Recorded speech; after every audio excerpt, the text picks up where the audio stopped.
What if I told you that the face of evil doesn't always have wrinkles, scars, or a deep, menacing voice? But sometimes it looks like a child. Cute, innocent, until it isn't. You think childhood is all about cartoons, scraped knees, and schoolyard crushes? Think again. Because some kids, some barely old enough to tie their shoes, have done things that would chill even the most hardened criminal. Welcome to a countdown you won't be able to forget. And before we go any further, hit that subscribe button and ring the bell, because what's coming will keep you awake tonight. These aren't urban legends. They're not movie plots. These are true stories of America's youngest murderers.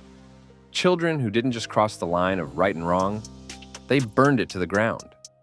From siblings who turned their family home into a blood-soaked crime scene just to make a name for themselves, to a teenage girl who wrote in her diary that killing felt good, to a boy who hid a murdered child under his bed while the world searched for her in vain.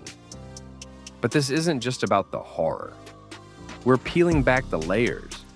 What kind of lives did they live? Were there red flags no one noticed? Were these kids born with darkness inside them? Or did something or someone push them over the edge? And the biggest question of all, when a child becomes a killer, can they ever be forgiven? Should they be? This is not a thrill ride. It's a descent into the most disturbing part of the human psyche, through the eyes of those who never got the chance to grow up because they chose to destroy. Ready to begin? Let's start with a case that shook an entire neighborhood to its core. Case 1, Robert and Michael Bever. Broken Arrow, Oklahoma. Summer of 2015. A quiet suburban night, BBQ smoke in the air. Bikes left on lawns. But inside one home, 7 kids, 2 parents, 2 brothers are planning something horrific. 18-year-old Robert and 16-year-old Michael aren't outside playing. They're inside, sharpening knives. They weren't just planning something dark, they were preparing for pure carnage. What you're about to hear, it's not just a brutal act. It's a massacre so disturbing, it'll shake everything you thought you knew about what family means. Let's rewind. Robert and Michael Bever weren't your average teenagers. They were homeschooled, part of a strict, isolated family unit. Neighbors barely knew they existed. They rarely went out. Inside that house, their world revolved around screens, violent video games, and twisted online forums where mass murderers were worshipped like rock stars. Robert, the eldest, was cold, calculating, intense.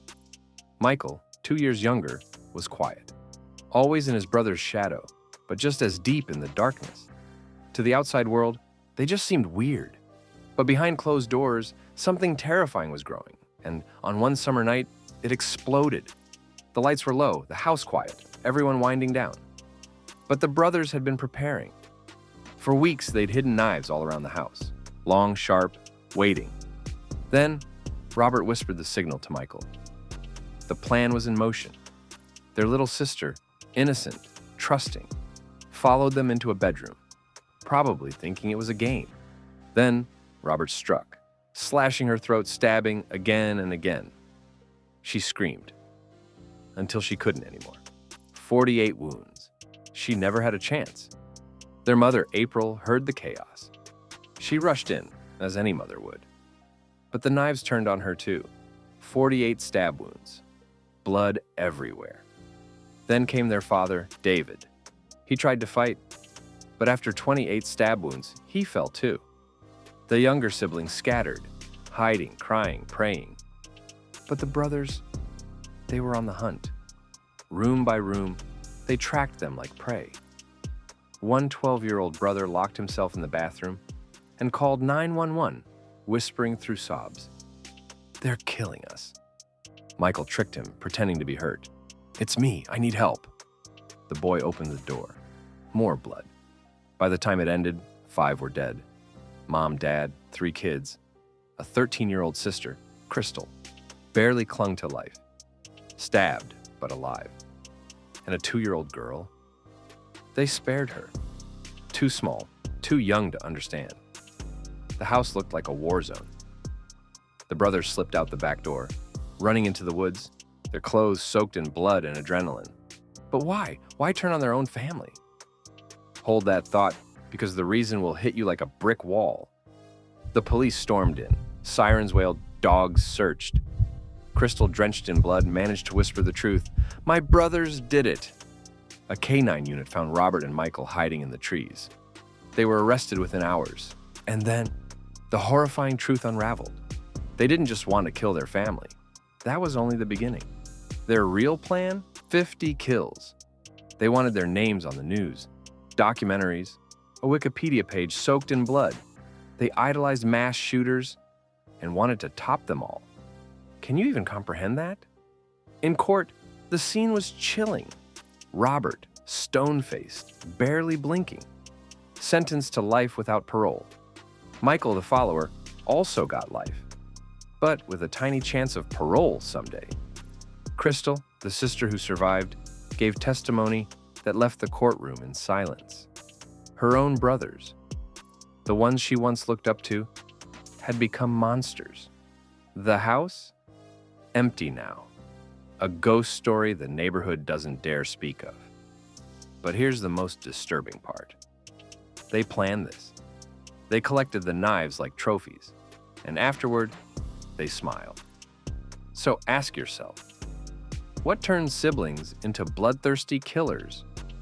Were they always like this? Or did the darkness online infect their minds? Two brothers, once sharing bunk beds, now sharing a legacy of horror. If you feel sick to your stomach, you should. And this was just the first story. There are 8 more, and each one gets worse. But before we continue, tell me in the comments, could you forgive them? Would you even want to? If you're still watching, smash that like button. It helps us keep digging deeper into these real-life nightmares. Next up, a teenager who didn't stop at one murder. He kept going. Case 2, Craig Price. Welcome to Warwick, Rhode Island, a modest, working-class town where kids ride bikes down quiet streets and neighbors greet each other over picket fences. It's the late 1980s. Life feels safe here, familiar. But there's one kid who doesn't quite blend in. His name is Craig Price. He's 13, tall for his age, angry, with a glare that says, "Stay back." His childhood, far from easy. There are whispers of schoolyard fights, drug use, violent outbursts. But still, nobody imagined what he was truly capable of. Because Craig wasn't just a troubled teen. He was a storm waiting to break. And when it did, the damage was beyond words. The first murder, 1987. Rebecca Spencer, 27 years old. She lived just down the street. Quiet, kept to herself. Craig knew her house, and one night, he slipped inside. In his hand, a kitchen knife. Nothing fancy, just deadly. He didn't stab her once, or 10 times. He drove that blade into her over 30 times, chest, neck, wherever it landed, until the handle snapped from the force. Blood everywhere. A life gone. And Craig, 13 years old, not even old enough to shave, and already a killer. While other kids were playing video games or dodging math homework, Craig was scrubbing blood off his skin. 2 years went by. No one suspected a thing. Then, July 1989, it got worse. He was 15 now, stronger, colder, and more dangerous. His next target, the Heaton family. Joan, a 39-year-old mother. Melissa, 10th Jennifer, just 8th. They were asleep when Craig crept in. Joan heard something. Maybe the floor creaked. Maybe instinct kicked in. But it was too late. Craig stabbed her at least 30 times until she collapsed. Then he turned on the little girls. Melissa stabbed around 30 times. Jennifer stabbed 30 more. He destroyed the blade again, 3 lives, gone in one night. And Craig walked away, like it was nothing. No emotion, no remorse, just silence. Why? That's the question burning in your head. Was it rage? A thrill? Even Craig never gave a real answer. He didn't confess. He bragged, smiling, gloating, but that arrogance cost him. Word spread fast. Warwick was in a frenzy. Parents locked every door. Police closed in and Craig couldn't stop running his mouth. He was arrested, and in court, he smirked, like the deaths meant nothing. The sentence: life in prison, no parole, no second chances. He's still behind bars today.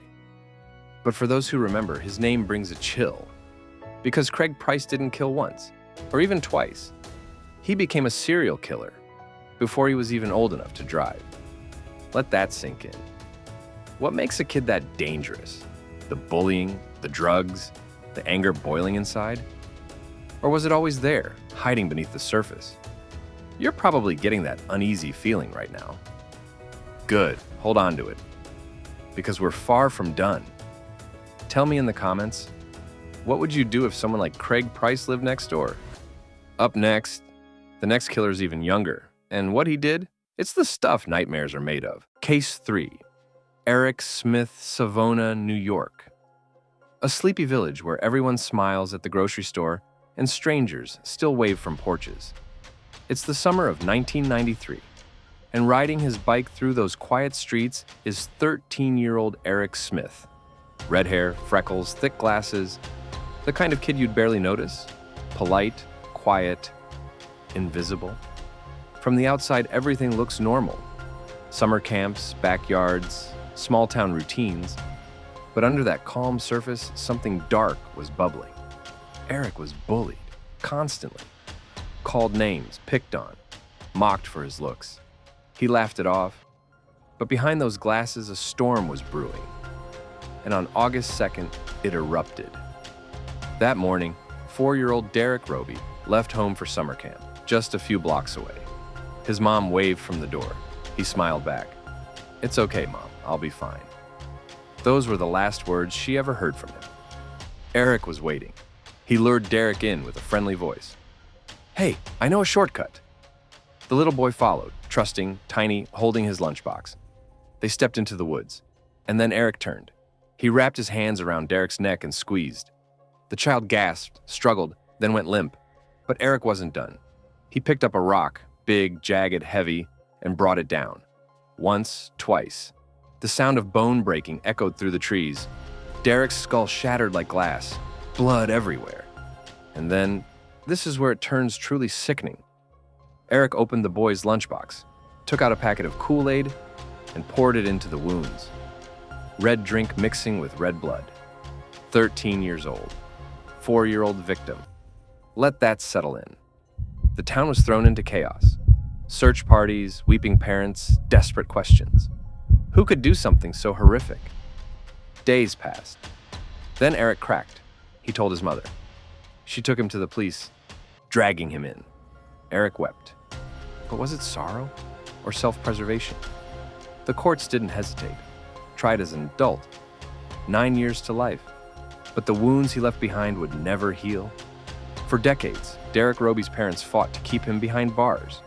Every parole hearing forced them to relive that day, again and again.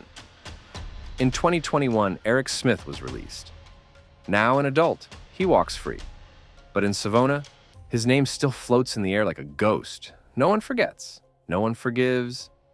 Can a child capable of that kind of cruelty ever truly change? Was it rage? Curiosity? Even Eric couldn't explain it.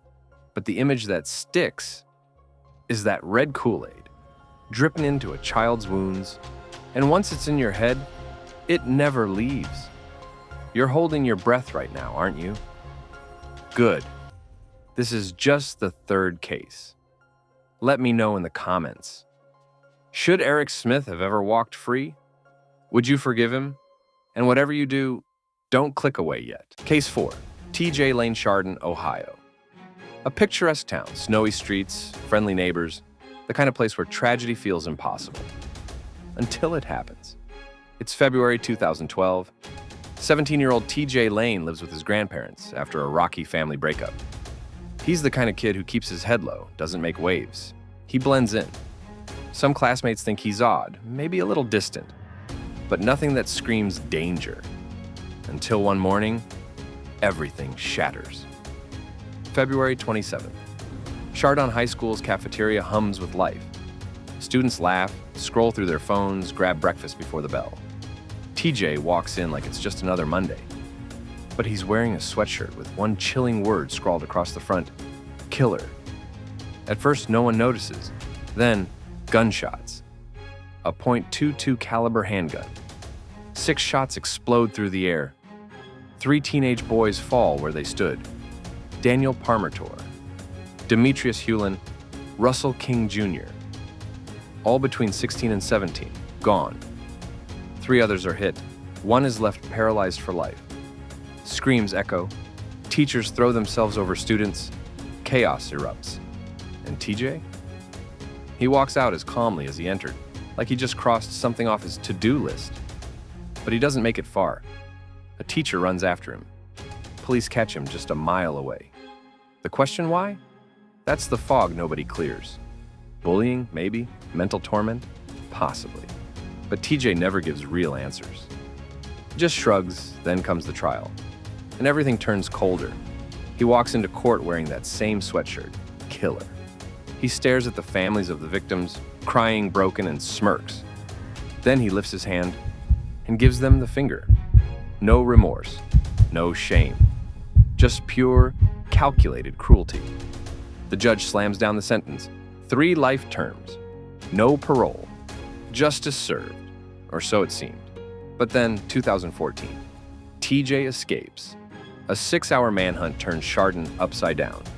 Panic everywhere, until he's finally recaptured and locked away again. But the damage is already done. The town? Still haunted. What sticks with you isn't just the crime. It's the way he smiled through it. Like killing 3 classmates was a joke. Like their family's pain meant nothing. So here's the real question.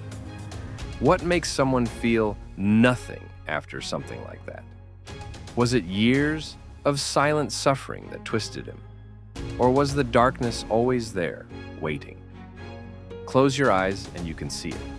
Empty chairs at dinner tables. Birthday cakes that'll never be lit. Parents still asking, why? Now tell me in the comments, does TJ Lane deserve even a moment of mercy?